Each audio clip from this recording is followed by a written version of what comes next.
I have two mothers, one that gave birth to me and one that adopted me, one that gave me life and one that has transformed my life. Today I know that they both truly have loved me in their own unique and imperfect ways. One because she kinda had to love me, and one because she chose to love me. For there are all kinds of different love in this world. Some people we love because we have no choice, or we feel we ought to love them. Your children, for example, you've got to love them even when they drive you crazy. Similarly, we sense an obligation to love our parents, even as they annoy the heck out of us. The second category of love is when we find ourselves attracted to others. When we find someone irresistibly beautiful or handsome, we may end up loving them because of our attraction to them. Sometimes it's a physical attraction, but it can also be intellectual or even spiritual attraction.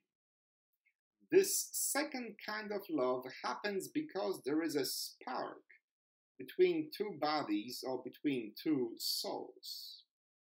The third kind of love happens when we choose to love someone even when there is no obligation and no attraction.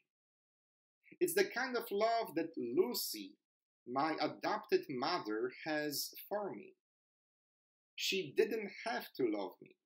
I was a chubby, not very attractive child, and yet, out of her own good will, she chose to love me. This kind of love, when we freely choose to love someone, is transformative.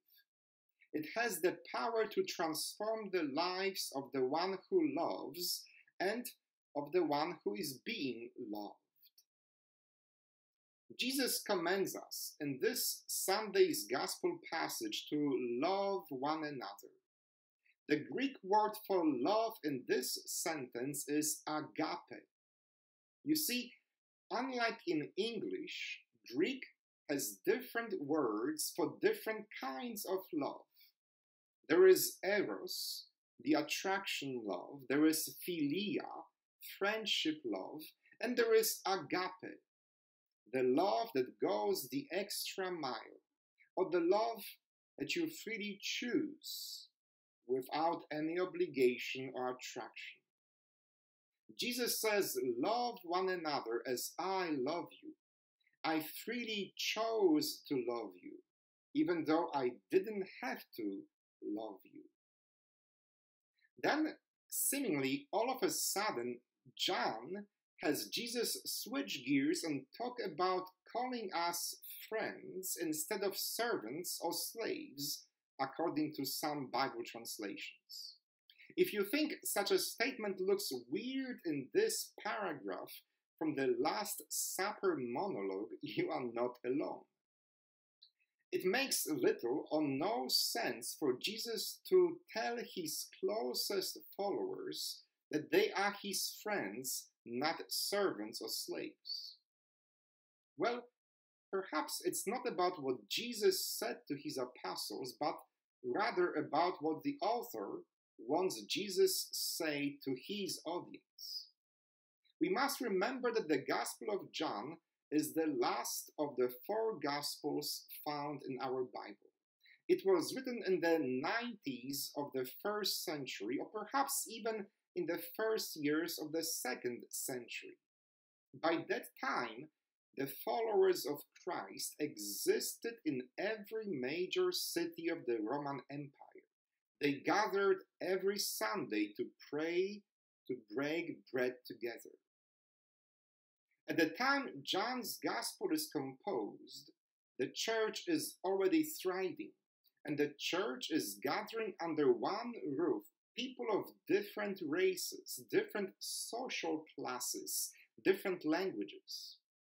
At the time John writes this text, The church gathers slaves and masters under one roof.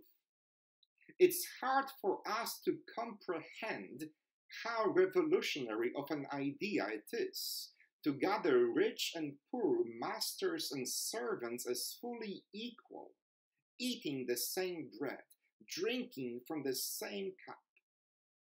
Perhaps this is why John has Jesus talk about friends and servants mere seconds after giving us the commandment of love. Because the freely chosen love transforms our lives. It turns orphans into beloved children, servants into friends.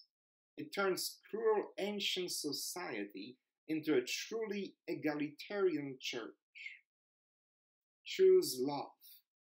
Let it transform your life as well. Amen.